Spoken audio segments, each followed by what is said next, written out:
الحمد لله رب العالمين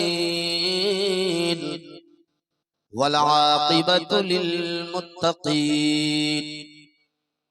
والصلاة والسلام على أشرف الأنبياء والمرسلين وعلى آله وأصحابه أجمعين أما بعد فأعوذ بالله من الشيطان الرجيم بسم الله الرحمن الرحيم قل هل يستوي الذين يعلمون والذين لا يعلمون آمنت بالله صدق الله العظيم وصدق رسوله النبي الكريم غوث اعظم بمن بے سر و ساما مدد قبلہ کی مدد کعبہ ایما مدد مدد کن یا غوث اعظم دستگیر مدد کن یا غوث اعظم دستگیر مدد کن یا غوث اعظم دستگیر بگرداب بلا افتادہ کشتی ضعیفان شکستہ راتو پشتی بحق خواجہ عثمان ہارونی مدد کن مدد کن مدد کن یا خواجہ معین الدین چشتی قادریم نعرہ غوث اعظم می زنم دمز شیخ احمد رضا خان قطب عالم می زنم بلغ العلا بکمالہ کشف الدجا بجمالہ حسنت جمیع خصالہ صلو علیہ وآلہ۔ تمام تعریف و توصیف حمد و ثنا کبریائی اور بڑائی اس وحدہ لا شریک کے لیے ہے جس نے لفظ کن سے آنے واحد میں ساری کائنات کو پیدا فرمایا، اور بے پناہ درود و سلام ہو اس آقا پر جن کی شان میں جن کی تعریف کے حوالے سے رب کائنات نے حدیث قدسی یوں ارشاد فرمایا لولا کلمہ اظہرت الربوبیہ، اے نبی اگر آپ کو پیدا کرنا مقصود نہ ہوتا تو میں اپنے رب ہونے کا بھی اعلان نہیں فرماتا۔ آئیے اسی نبی ہاشمی کی بارگاہ میں ہم سب مل کر عقیدت و محبت کے ساتھ جھوم جھوم کر ہدیہ درود و سلام پیش کریں اور پڑھیں عقیدت و محبت کے ساتھ۔ اللہم صلی علی سیدنا شفیعنا حبیبنا نبینا مولانا محمد بارک وسلم صلو علیہ صلاۃ و سلام علیکہ یا رسول اللہ صلی اللہ تعالی علیہ وسلم۔ جسم سج تو سکتا ہے دنیا کی خوشنما لباسوں سے، جسم سج تو سکتا ہے دنیا کی خوشنما لباسوں سے، زندگی سورتی ہے علم و فن کے خزانوں سے۔ بولے محبت سے سبحان اللہ۔ زندگی سورتی ہے علم و فن کے خزانوں سے۔ حضرات ابھی میں نے آپ کے سامنے قرآن مقدس کی ایک مشہور و معروف آیت کریمہ تلاوت کرنے کا شرف حاصل کیا۔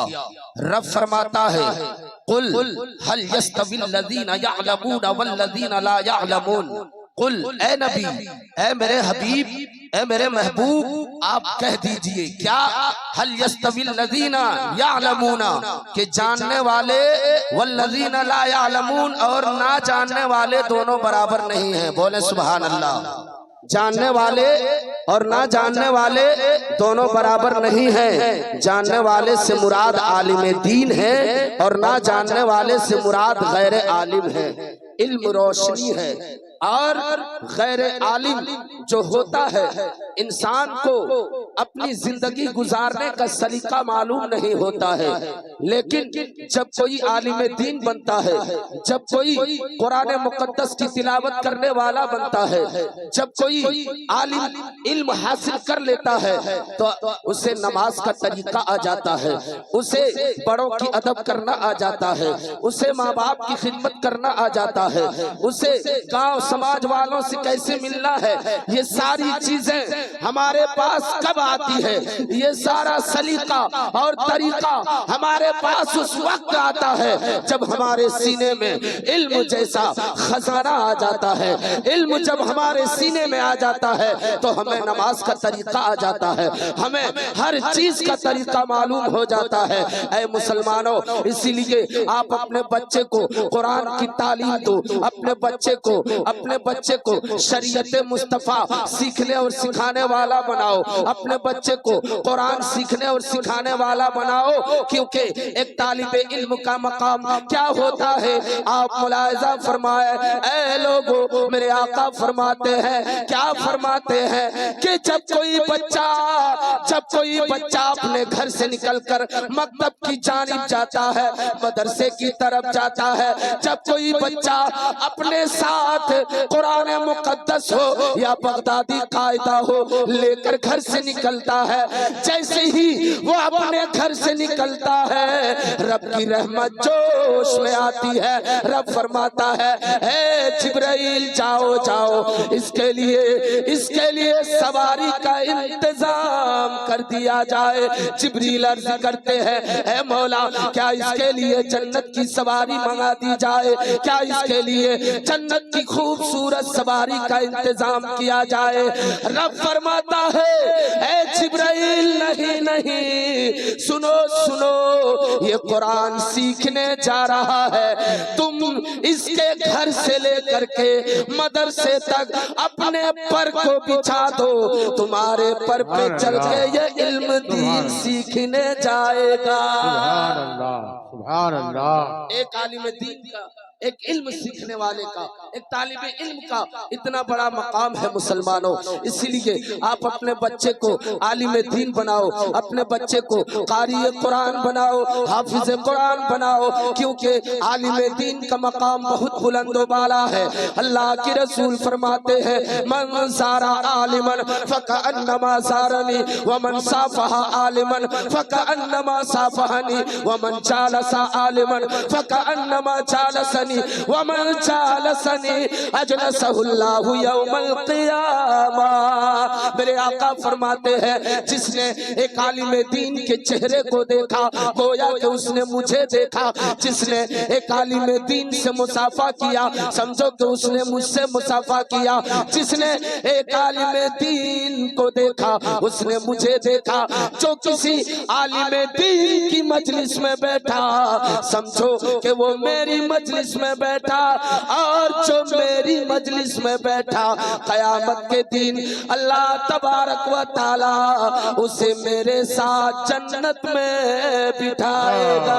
سبحان اللہ، سبحان اللہ، سبحان اللہ۔ اسے میرے ساتھ جنت میں بٹھائے گا، یہ میرے آقا فرماتے ہیں۔ کتنا بلند و بالا ہے، ہم کیسے اندازہ کر سکتے ہیں مسلمانوں؟ ہم نے آپ نے جو مدرسہ دارالعرفان میں چندہ دیا ہے اس کا رزلٹ ہم کچھ دیر بعد دیکھنے والے ہیں، حفاظ قرآن کی شکل میں ہم دیکھیں گے۔ اے مسلمانوں، ہم جو چندہ دیتے ہیں ہمارا چندہ ضائع نہیں ہوتا ہے، ہمارا چندہ رائے گاہ نہیں ہوتی ہے۔ ہم سمجھتے ہیں کہ ہم نے 100 روپیہ دے دیا، 50 روپیہ دے دیا، ہمارا پیسہ برباد ہو گیا، لیکن یاد رکھ لیجئے میرے آقا فرماتے ہیں کہ جو کسی علم دین سیکھنے والے کی مدد کرتا ہے تو اللہ تبارک و تعالی اس کی بھی مدد کرتا ہے۔ اور جب کوئی حافظ قرآن کل قیامت کے میدان میں اسے پرمیشن مل جائے گی جنت جانے کی، جب اسے اجازت مل جائے گی، حافظ قرآن سے کہا جائے گا اے حافظ قرآن پڑھتے پڑھتے جنت میں چلے جاؤ۔ حافظ قرآن پڑھتے پڑھتے جائیں گے، کچھ دور جانے کے بعد حافظ قرآن ٹھہر جائیں گے۔ رب فرمائے گا اے میرے حافظ قرآن، تجھے تو جنت جانے کی پرمیشن مل چکی ہے، اب تو کیوں ٹھہر گیا ہے؟ وہ حافظ قرآن کہے گا مولا مولا میں اکیلے جنت میں نہیں جاؤں گا، میں اپنے ماں باپ کو ساتھ لے کر جاؤں گا۔ ماں باپ کو لے جانے کی پرمیشن مل گئی ہوگی، اور پھر وہ بچہ آگے بڑھے گا، پھر وہ حافظ قرآن آگے بڑھے گا، قرآن کی تلاوت کرتے کرتے پھر ٹھہر جائے گا۔ رب فرمائے گا بس 2 منٹ سن لیں، میں اپنی جگہ لینے والا ہوں۔ حافظ قرآن آگے بڑھے گا، قرآن تلاوت کرتے کرتے کرتے پھر وہ رک جائے گا. رکنے کے بعد رب فرمائے گا اے میرے بندے, اے میرے حافظ قرآن, اب تجھے کیا ہوا, اب تو کیوں نہیں جاتا؟ وہ حافظ قرآن کہے گا مولا میں اپنے ماں باپ کو لے کر صرف نہیں جاؤں گا, بلکہ اپنے چچا چاچی کو بھی لے کر جاؤں گا, اپنے خاندان والوں کو بھی لے کر جاؤں گا.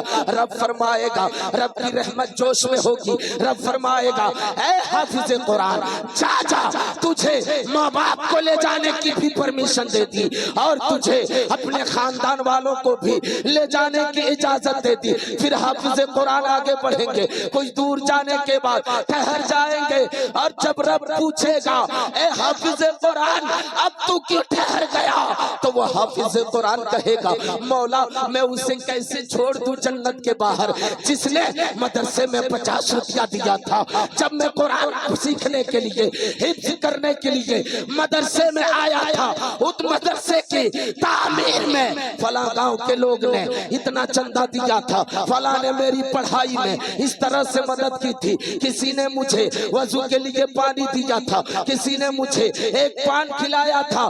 جب تک میں ان لوگوں کو بھی نہ لے لوں اس وقت تک میں جنت نہیں جاؤں گا. میرے آقا فرماتے ہیں رب کی رحمت جوش میں آئے گی, رب فرمائے گا اے حافظ قرآن جا جا, میں نے تجھے اجازت دے دی ہے, تو جسے چاہتا ہے اسے لے کر جنت میں چلا سبحان اللہ, سبحان اللہ. اسے لے کر جنت میں چلا جا. یہ قصہ لطیف ابھی نہ تمام ہے, جو کچھ بیاں ہوا وہ آغاز باب تھا. خوب کی صحت چمن پھول چنی شاد رہے, باغباں جاتا ہوں میں گلشن تیرا آباد رہے. وآخر دعوانا ان الحمدللہ رب العالمین. سبحان اللہ.